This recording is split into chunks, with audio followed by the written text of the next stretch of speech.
Mga ka-good news, ito ang kaganapan ngayon sa West Philippine Sea. Kahapon lang ay naglalayag na ang grupong ito ng mga sibilyan para bigyan suporta ang mga fishermen doon sa West Philippine Sea. At hindi lang yan, magdadala sila ng mga buya para markahan ang ating teritoryo doon. Narito ang ulat sa UNTV at Narrative battle laban sa China. Dahil daw kasi sa pag-deploy ng China ng mga military vessel para umano humarang sa lugar, pinapakita lang ng China na sila ang agresibo at iligal na sumasakop sa lugar. Inaasahang matatapos ang misyon sa Biyernes, May 17. Ang lokasyon natin ay 14 nautical miles o 25 kilometers ang layo natin mula sa Masinloc, Zambales kung saan nanggaling yung ating to contingent at 200 kilometers or more than 100 nautical miles naman sa Scarborough kung nasaan ang puwersa ng China. Ngayon, Rafi, ay kararating lamang nitong contingent ng atin ito sa lokasyon natin mga bandang alas 10. At yung nakikita ng ating mga kababayan ngayon ay bahagi ng tinatayang 100 na mga Pilipino mangingisda na kasama doon sa convoy ng atin to.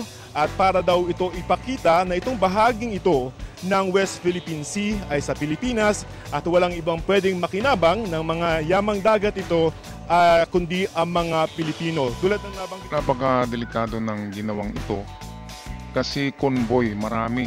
Sa tingin ng mga Chinese dito, sa tingin ng Chinese Coast Guard, ay siguradong militia vessels ang tingin nila sa ganito. Kasi tayo kapag may mga pulumpong ng mga maliliit na barko diyan, sasabihin kagad natin na militia vessels ng China.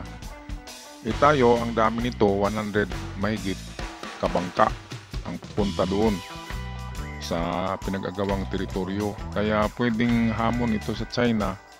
Sigurado, Biyernes ngayon, sigurado bukas. Kasi ngayon matatapos ito na misyon, maglalagay pa sila ng mga buya diyan. Kaya sigurado bukas mayroong aksyon ang China. Abangan na lang natin kung ano ang gagawin nila diyan. Baka bumbirohin na naman yung mga sibilyan diyan. At mayroon na namang masasaktan. Kasi teritoryo din ng ayon sa China, sa kanila yan eh. Tapos lalagyan natin ng buya. Ibig sabihin ay inaangkin natin.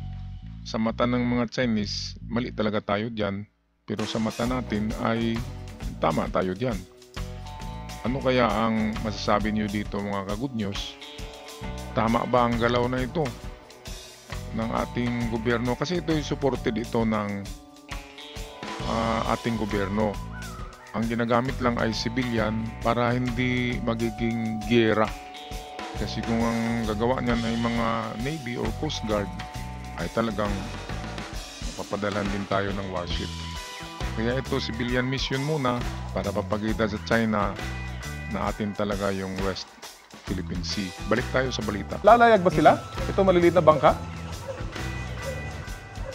Hindi na. Itong mga maliliit pagkabigay ng pagkalatag ng boya at saka yung pagbibigay ng supply, ang sabi sa atin ng grupong atin to babalik na. Pero yung apat na pangulong, kung makikita mo sa dating camera, itong isa at saka nasa likod niya dalawa, yan ang tutulak ng medyo mas malapit doon sa Baho de Masinloc. Ang hindi lang natin alam ay kung gaano kalapit.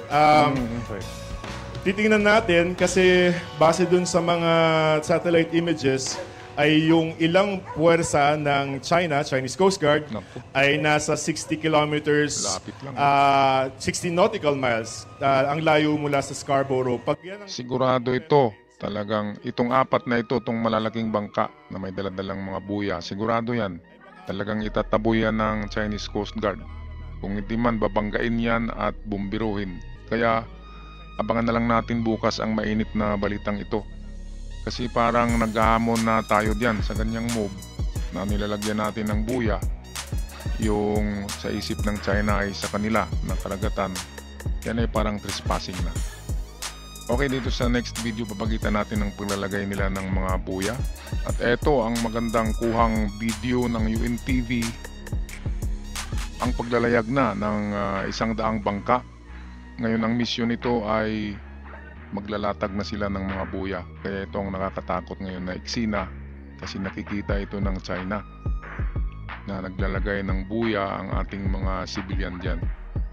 Okay, tingnan natin ang video. Misyon sa Baho de Masinloc o Scarborough Shoal. Ito ay ang BRP Panglao at BRP Boracay. Sinabi ni PCG spokesperson Rear Admiral Armand Balilo, ang dalawang 24-meter patrol boats ay mabilis at may mahusay na maneuverability. Una nang idineploy ng PCG ang 44-meter vessel na BRP Bagakay at isang aircraft sa lugar.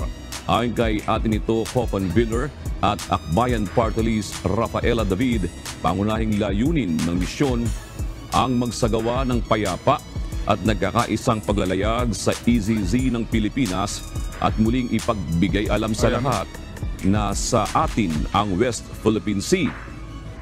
Ayan, so nagumpisa na sila sa paglalagay ng mga buya. Tatapang din tong ating mga civilian, no?